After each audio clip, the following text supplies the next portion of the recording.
The grand hall was suffocating, as it always was when the Wilson family gathered. Crystal chandeliers hung overhead, their gleam catching the sharp edges of my relatives' designer dresses and expensive watches. The air was thick with the scent of perfume and arrogance, a peculiar mix that seemed to follow my family wherever they went. I stood in the corner, watching as I had done countless times before, as my cousins prattled on about their latest achievements. It was all the same. New cars, new homes, new promotions. I could almost hear the undertone of their smugness in the way they spoke, as if they were in competition to see who could outshine the other. I didn't fit into this world. I didn't belong here, and I never had. I carefully adjusted my simple black dress. It was chosen not to stand out, but to blend into the background. To them, I was a shadow, an afterthought. The dress, simple and unassuming, felt like armor, protecting me from their scrutinizing eyes and cutting words. It wasn't the life I wanted, but it was the life they expected of me. I wasn't a CEO. I wasn't a partner. I wasn't an executive. I was just Sophie, the one who worked behind the scenes, who took the notes and served the coffee, the one who had somehow slipped through the cracks of their grand expectations. Olivia! The voice cut through the noise, piercing my thoughts like a shard of glass. I turned my head to see Aunt Patricia striding toward me. Her smile was painted on, too bright, too perfect, and I could already feel the judgment in her gaze. "I almost didn't see you there. Still working as a secretary, dear?" she asked, her voice dripping with condescension. I didn't let the words sting. I couldn't. If I allowed them to, it would mean admitting that they were right, that I had failed somehow. So, instead, I took a sip from my champagne glass, hiding my smile behind the rim, and said as calmly as I could, "Administrative assistant, actually." A perfectly manicured eyebrow raised in response. "Still at that little consulting firm? What was it called again? Summit Solutions?" she inquired, clearly uninterested in hearing the answer. The question hung in the air, heavy with the weight of their indifference. "Yes, Summit Solutions," I replied quietly, the words almost lost among the noise of the room. Cousin Ethan, ever the loudmouth, couldn't resist jumping in. He had just been made partner at his father's law firm, and his smug expression told me he considered himself to be the family's golden child. "Come on, Liv," he said with a laugh. "I could get you a real job, something with actual career potential." The words, like all of Ethan's words, were laced with patronization. I thought about the contracts waiting for my signature back at my real office. The one they would never expect me to have. The one they thought was just a facade. I thought about the power I had quietly built over the years. They had no idea. "I'm happy where I am, thanks," I said, keeping my voice level, but even I could hear the bite in my words.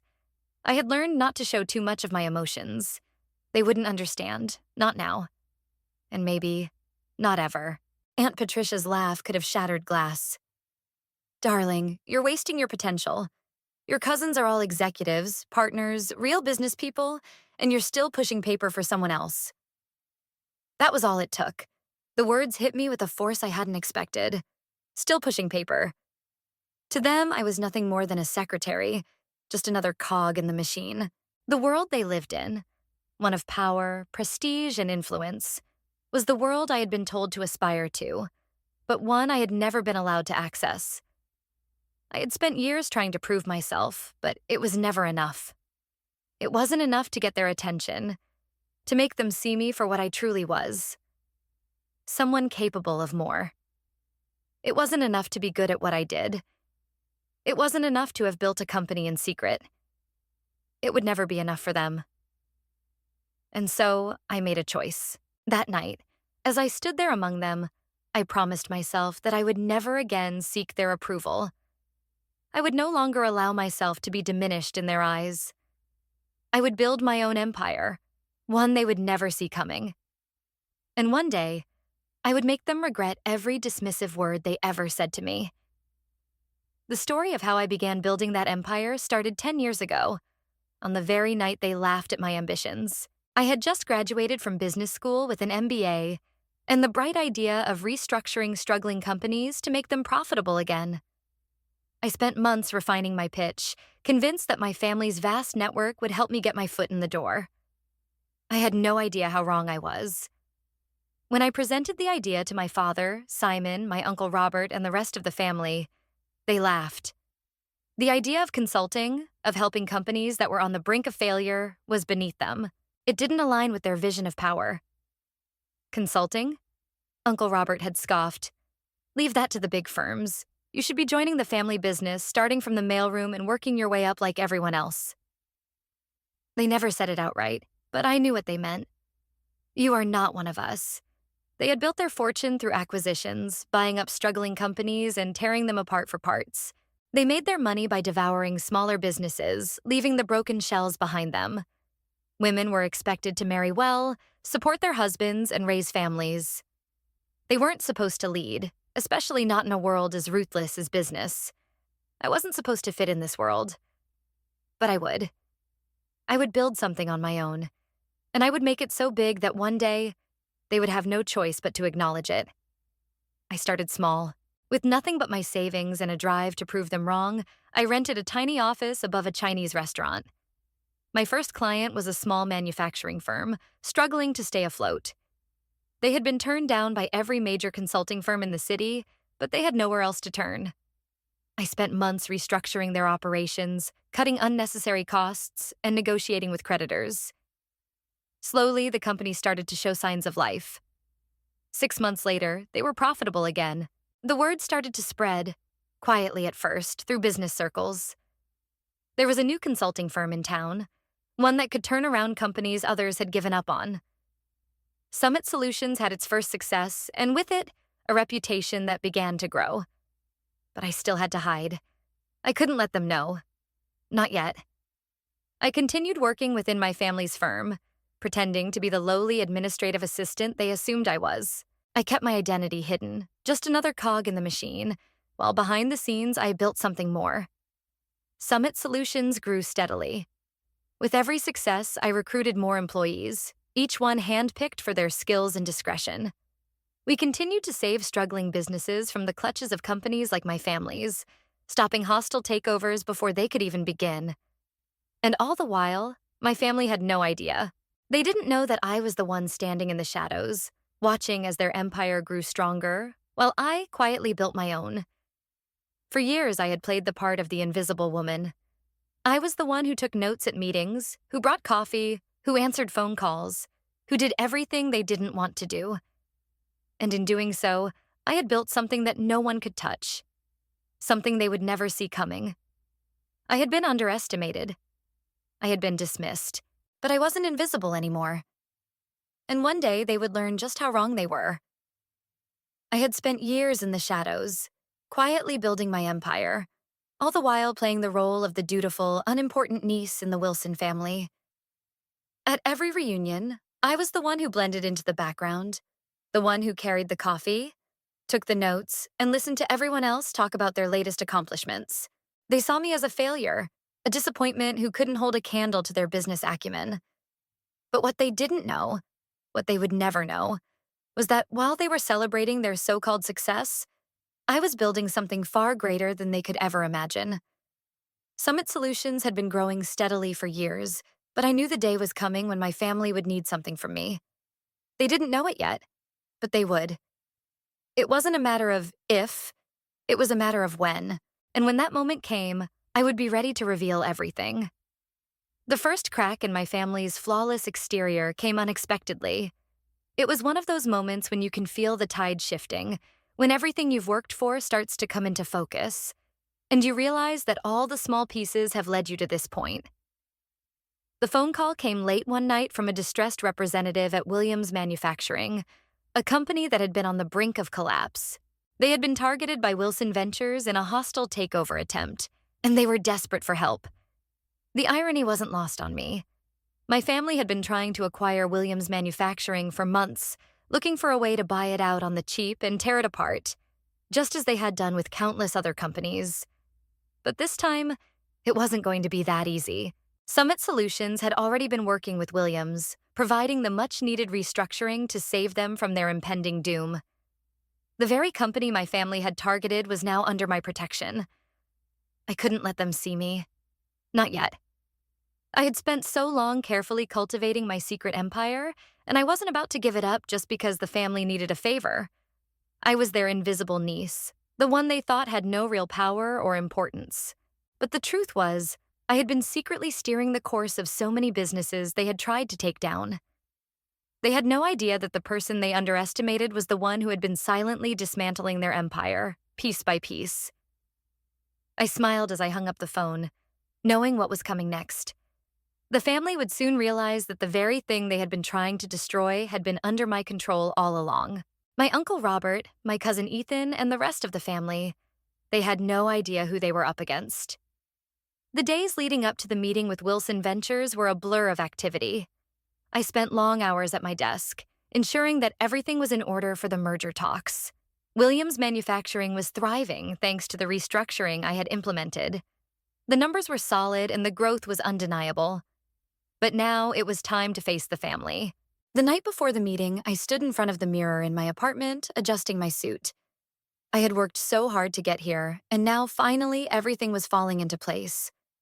I was no longer the invisible assistant. I was the CEO of Summit Solutions. I was the one who held the power now, and my family would see that. The morning of the meeting, I arrived early at Summit Solutions' sleek downtown headquarters. Maya, my trusted assistant, greeted me as I stepped off the elevator. "Your uncle and his team have already arrived," she said with a smile. "They seem particularly anxious to meet with Summit's CEO." I nodded, feeling the weight of the moment settle over me. This was it, the culmination of years of hard work, patience, and quiet rebellion. I had kept my identity hidden for so long, but now my family would know who I really was. The meeting room was already set up when I arrived. My Uncle Robert was seated at one end of the table, his posture stiff and confident. Ethan, dressed in his usual expensive suit, sat beside him, looking like he was ready to close a deal. Aunt Patricia was perched nearby, her eyes scanning her manicure, completely unaware of what was about to happen. And then, across from them, sat Mr. Harrison, the representative from Williams Manufacturing, his face tense but hopeful. I took a deep breath as I entered the room. The moment I stepped through the door, the chatter in the room stopped. All eyes turned to me, and I could feel the weight of their expectations pressing down on me. "Good morning," I said, my voice steady and calm, betraying none of the nerves that were swirling inside me. "I'm Sophie Mitchell, CEO of Summit Solutions." The silence in the room was deafening. Ethan's jaw dropped, and Uncle Robert's face turned a deep shade of red. My aunt's perfectly composed expression cracked for a split second. And Mr. Harrison, the man who had been saved by my company, looked up at me with wide eyes, disbelief written all over his face. "I've been the CEO of Summit Solutions for the past 10 years, I continued, allowing the words to sink in. "I've been running my company while you all believed I was still just the assistant." The shock was palpable. Ethan stumbled over his words. This can't be right. You're just a secretary. You've always been—" He couldn't finish his sentence. I walked calmly to the head of the table, sitting down opposite Uncle Robert. "No, Ethan," I said, my voice cold but controlled. "I was never just a secretary. That was a cover, and a very effective one, I might add. You were so convinced that I couldn't possibly be successful that you never once thought to look deeper." I paused, letting the words hang in the air. I could see the realization starting to dawn on their faces. They were finally starting to understand. "You see, I've been quietly undermining your acquisitions for years," I continued, leaning forward, my eyes locked on my uncle's. "Every business you tried to tear apart, I've been there, saving them, restructuring them, making sure they didn't fall into your greedy hands." Uncle Robert's face twisted in anger. "You deliberately sabotaged our business? You betrayed the family?" "No," I said calmly. "I didn't betray anyone. I built my own business, one that helps companies survive. It's your attempts to destroy them that were the betrayal." I took a moment to let that sink in. They had never taken me seriously, but now I had them cornered. The next words I spoke would change everything. Now, I said, we're here to discuss the merger. But first, let's talk about the terms. I slid a set of documents across the table to them. You'll notice that Summit Solutions approval is required for any merger between Wilson Ventures and Williams Manufacturing. I hold the power here. You no longer dictate the terms. The room erupted into chaos. Ethan stood up, his face contorted in rage. This is absurd. You're blackmailing us. I smiled, unfazed. No, Ethan. This is business. The kind of business you've been too blind to see for all these years. I looked around the room at my stunned relatives. They were no longer the ones holding the power. I was. And I had finally made them see me for who I truly was. The one they had underestimated. The one who had built something far greater than they ever could have imagined. As the meeting continued, I reveled in the control I had over the situation. They would have to accept my terms, or they would lose everything. And I knew that they would accept. They had no choice.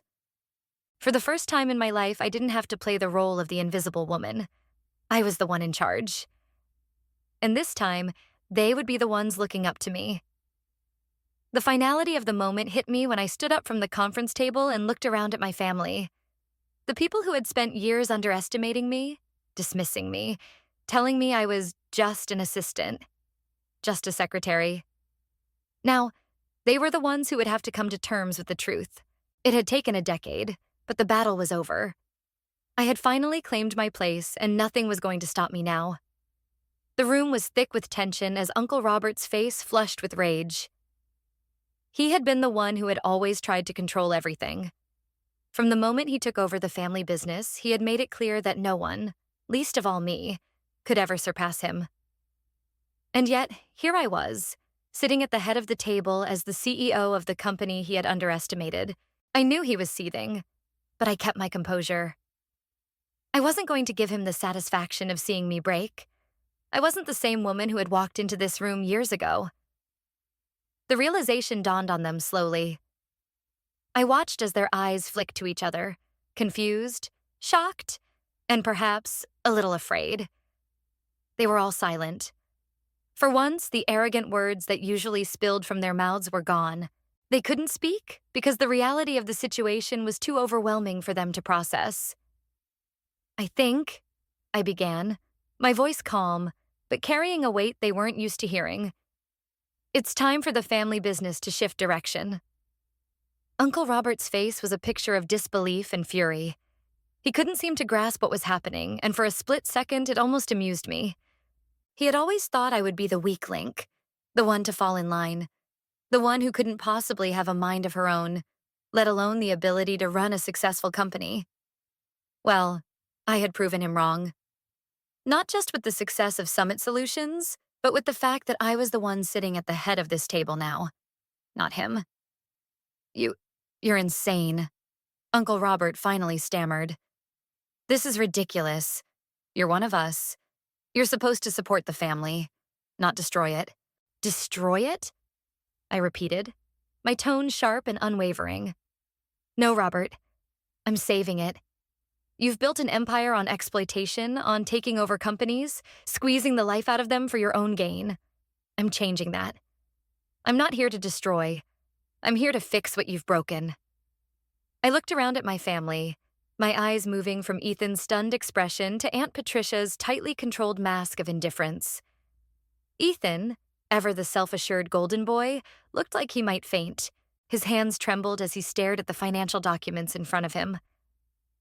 I could almost hear the wheels turning in his mind, calculating how much of his carefully constructed image was now slipping through his fingers.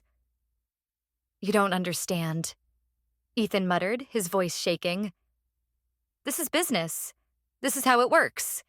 You can't just step in and... Actually, Ethan, you've got it all wrong, I interrupted. This is exactly how it works. Only I'm doing it differently. We're building up companies, not tearing them down. We're helping businesses thrive, not exploiting them for a quick profit. There's a better way to run things, one that doesn't rely on deceit and power struggles, one that benefits everyone. Aunt Patricia, who had always been the picture of elegance and poise, suddenly seemed a little less composed. Her smile faltered, and her eyes flicked nervously to the others. She was used to being in control, to managing the family's image with grace and authority. But now her position was under threat, and there was nothing she could do about it. "You always were the black sheep," she said, her voice tight. "You've gone too far, Sophie. This isn't what we taught you." I could feel the sting of her words, but I refused to let it show. I had been the black sheep my entire life, the one who was always seen as the disappointment, the one who could never live up to the family name. But now I had rewritten my story. I was no longer the one on the outside, looking in. I was in control, and I would use that control to rewrite the future of this company. "You taught me everything I know," I said, my voice steady. "But what you failed to teach me was how to play your game. And I'm not interested in your game anymore." As I spoke, I could feel the weight of the years of disappointment, the years of proving myself to them, all coming to a head. It wasn't just about the business anymore. It was about something deeper, something more personal. It was about showing them, finally, that I wasn't the failure they had always believed me to be. I was better than that. And now they had no choice but to recognize it. The room was silent for a long moment. Then my cousin James, who had been sitting quietly up until now, finally spoke. "You can't be serious. You've been playing us this whole time? All these years we thought you were just a secretary." "Just a secretary?" The words sounded almost like a question, as if he were still trying to wrap his head around the truth. I stood up and walked over to the whiteboard at the side of the room. I grabbed a marker and began to write, one by one, the names of companies that my family had tried to acquire over the years. Companies that had mysteriously turned their fortunes around just before they could be absorbed into the Wilson empire. "Peterson Electronics," I said, underlining the name on the board. "A company you tried to acquire last year, but they're doing better now, aren't they? Thanks to us." I moved to the next name. Maritime Shipping. Remember that one? You tried to buy them out last quarter, but they're still standing strong because of us. With each company, I could see the realization dawning on my family. These were the businesses they had targeted, the ones they thought they had already claimed as their own.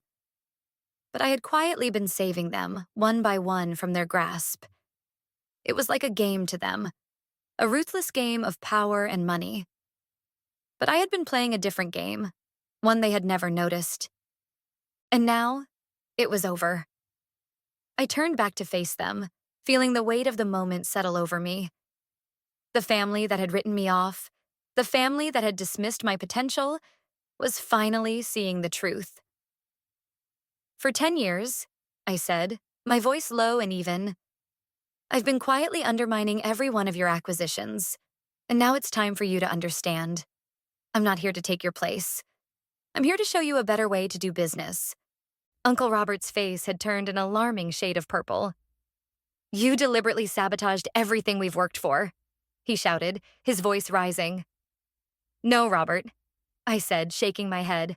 "I built my own business, one that saves companies instead of destroying them." The room erupted into chaos. Ethan was on his phone, no doubt calling their lawyers. Aunt Patricia was pacing, her elegant shoes clicking against the hardwood floor. James looked like he might faint. But I stayed calm. I had anticipated this. I walked back to the table, my hands steady as I slid a new set of contracts across the surface. "Here are the new terms for the merger," I said, keeping my voice cool. "Summit Solutions will be taking a controlling stake in Wilson Ventures. You'll need to sign these today. Otherwise, Summit Solutions will begin acquiring Wilson Ventures stock tomorrow morning." There was no more arguing. There was no more posturing. I had done it. I had taken control. And I knew, deep down, that this was only the beginning. As I left the meeting room, I felt a sense of peace that I had never known before. For years, I had been living in the shadow of my family's expectations, forced to play a role I never wanted. But now, I was free. And for the first time in my life, I could finally stand tall and be the person I had always known I could be. The fight wasn't over, but it had shifted. The real work was just beginning. And I was ready for it. When I reached my office, I looked around at the place that had been my refuge for so long. the place where I had built Summit Solutions from the ground up. It wasn't just a business, it was my legacy. And now it would be more than just a company. It would be a symbol of everything I had fought for. The phone buzzed on my desk, but I didn't pick it up immediately. There was time for everything else later. Right now, I allowed myself to enjoy the feeling of victory, the feeling of finally being seen for who I truly was. The Wilson family might have underestimated me for years, but now they knew. I wasn't the invisible woman. I was the one who had been quietly building an empire. And now it was my time to shine.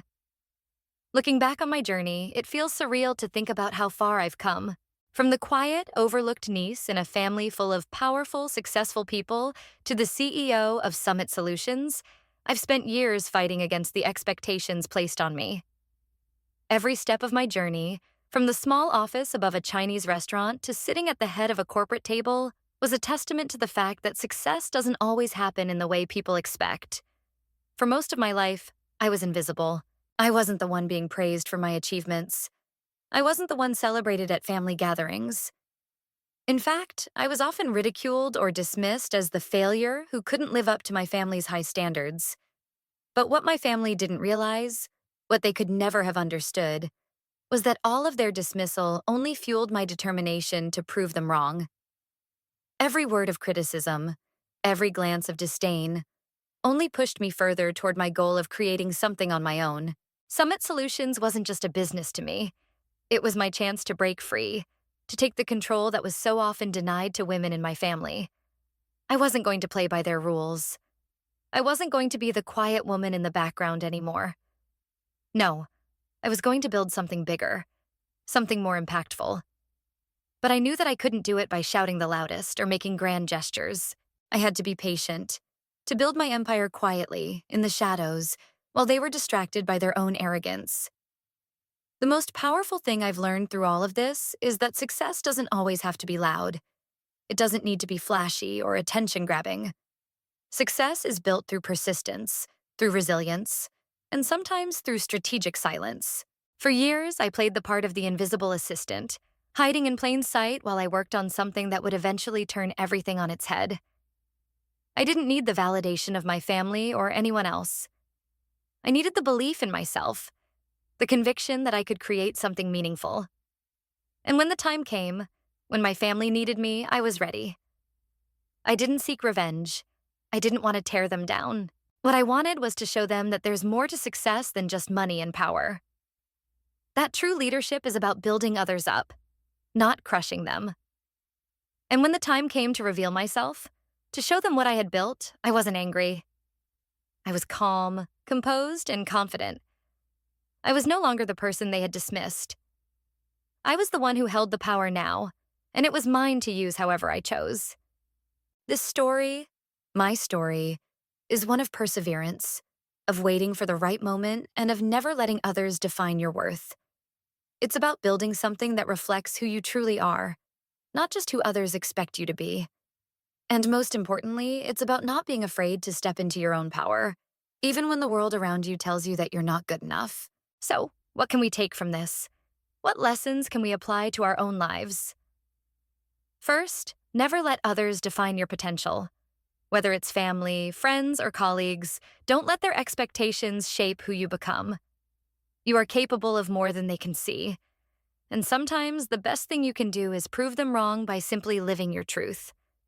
Build quietly, build steadily, and most importantly, build for yourself. Success doesn't need to be flashy. It just needs to be real. Second, patience is powerful. In today's world, we are so often conditioned to expect immediate results, instant success, and constant recognition. But real success takes time. It requires hard work, persistence, and often a great deal of waiting for the right moment. You don't need to rush. You don't need to prove anything to anyone. The most powerful thing you can do is focus on your work. Keep going and let your results speak for themselves. Lastly, be ready for the moment when your hard work will pay off. When the time comes for you to step into your power, don't shy away from it. Don't hide behind the expectations of others. Own your success, embrace it, and show the world what you're capable of. The people who doubted you will eventually see your worth, and when that happens, you'll be ready to lead. Not because of ego, but because you've earned it. As I reflect on my journey, I know that it was never just about business. It was about reclaiming my voice, my place in the world, and showing others that there's more than one path to success. You don't have to follow the crowd. You don't have to fit into the mold that others expect of you. Your success is yours to define. So, to anyone out there who feels overlooked, underestimated, or trapped by the expectations of others, this story is for you. Keep going. Keep building. And when the time comes, stand tall. Because you are more than what others think of you. You are more than enough. You are capable of greatness. If you found value in this story, and if you want more inspiration and insights like this, make sure to subscribe to the channel. Your support helps us continue creating content that motivates and empowers. Let's keep this journey going together. Stay tuned for more stories, more lessons, and more inspiration.